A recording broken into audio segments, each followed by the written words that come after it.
လေဦးတည်ရလမ်းကြောင်းကိုကျွန်တော်တို့မပြောင်းလဲနိုင်ပေမဲ့ကျွန်တော်တို့ရဲ့ခရီးပန်းတိုင်ကိုရောက်ဖို့အတွက်ကျွန်တော်တို့ရဲ့ရွက်လေကိုတော့အမြဲတမ်းပြုပြင်ထိန်းကြီးလို့ရပါတယ်အားလုံးပဲမင်္ဂလာပါရှင်အထန်တီခဲလီတီဖြူပေးကနေမှနေထွေးစာနဲ့ပြန်လဲကြိုဆိုလိုက်ပါတယ်ရှင်ဘဝရီမန်းချက်တွေများတာဟာတင်းလျော်စီလျော်မှုမရှိတဲ့အတွက်ဘဝရီမန်းချက်တစ်ခုကိုသာချမှတ်ပါ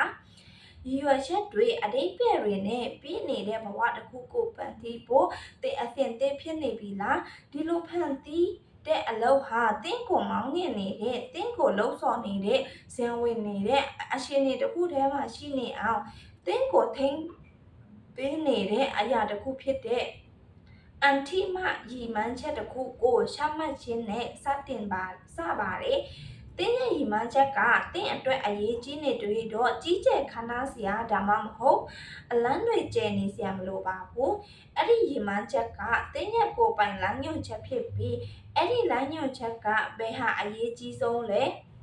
ဘာကိုတင်းကရယူအောင်မြင်ခြင်းတာလေအဲ့ဒီအရာဟာဖြစ်ပေါ်လာအောင်တင်ဘလို့စီစဉ်ထားသလဲဆိုတာတွေကိုအဆုံးအဖြတ်ပေးဖို့တင်းကိုကူညီပေးပါတယ်ဒါပေမဲ့တင်းရဲ့ဘဝရည်မှန်းချက်ကတင်းကိုလူပုဂ္ဂိုလ်တယောက်အနေနဲ့မသတ်မှတ်ပါဘူးအဲ့ဒီရည်မှန်းချက်ကရှေ့ကိုဆက်သွားနေအောင်တင်းကိုထိန်းပေးဖို့လက်နက်တစ်ခုအဖြစ်သာရိုးရိုးလေးလှုပ်ဆောင်ပေးပါတယ်ဒီအပြင်တင်တိုးသက်ပြီးစင့်ကဲပြောင်းလဲလာတဲ့အခါတင်းရဲ့ရည်မှန်းချက်ကိုပြောင်းလဲဖို့ဒါမှမဟုတ်လက်လျောင်းညီထွေဖြစ်အောင်ပြုပြင်ဖို့မကြောက်ပါနဲ့ဒါတွေအားလုံးကတွားရမယ့်ခရီးရဲ့အစိတ်အပိုင်းဖြစ်တယ်ဆိုတာကိုမမေ့ပါနဲ့တင်းရဲ့ကိုယ်ပိုင်ဆက်လန်းကိုထိန်းချုပ်ပြီးတင်းရဲ့ကံကြမ္မာကိုလက်ခံယုံကြည်ပါပြီးရင်တိုးတက်ဖို့နဲ့တင်းကိုတင်စိန်ခေါ်ဖို့တင်းကိုတင်အခက်ခဲအဆက်မပြတ်သုံးပေးနေပါစိတ်ထဲမှာချင်းလင်းတဲ့အထင်မှရီမှန်းချက်တစ်ခုရှိရင်တစ်ဘဝအတွက်ဖြစ်နိုင်ခြေဟာကုံဆုံးသွားတယ်လို့မရှိပါဘူးတသက်တာအတွင်းကိုလုံးရှင်တဲ့အလုပ်တွေအားလုံးရဲ့စရင်ကိုချရေးပါ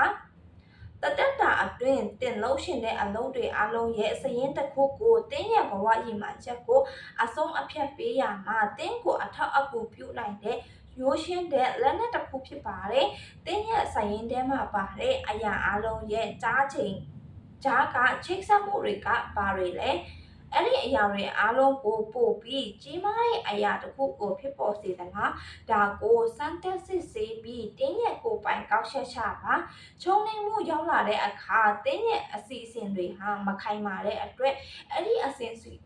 အစဉ်တွေကိုပြန်တည်ဆောက်ပြီးတင်မမောတဲ့ရီမန်းချက်စီကိုနောက်တစ်ကြိမ်ထပ်ပြီးရွက်လင်းဖို့အချက်ပြမှုတစ်ခုအဖြစ်အဲ့ဒီခြုံနှိမ်မှုကိုလက်ခံလိုက်ပါလေဦးတီရလမ်းကြောင်းကိုကျွန်တော်တို့မပြောင်းနိုင်ပါဘူးဒါပေမဲ့ကျွန်တော်တို့ရဲ့ခရီးပန်းတိုင်ရောက်ဖို့အတွက်ကျွန်တော်တို့ရဲ့ရွက်လေကိုကျွန်တော်တို့အမြဲတမ်းပြန်ထိန်းလို့ရပါတယ်ဆိုတော့ဒီကနေ့တခုခုရသွားလိမ့်မယ်လို့အသင်ဖြူမျှော်လင့်ပါတယ်ရှင်ဗီဒီယိုလေးကိုအဆုံးထိကြည့်ပေးတဲ့အတွက်အားလုံးကိုကျေးဇူးအများကြီးတင်ပါတယ်ရှင်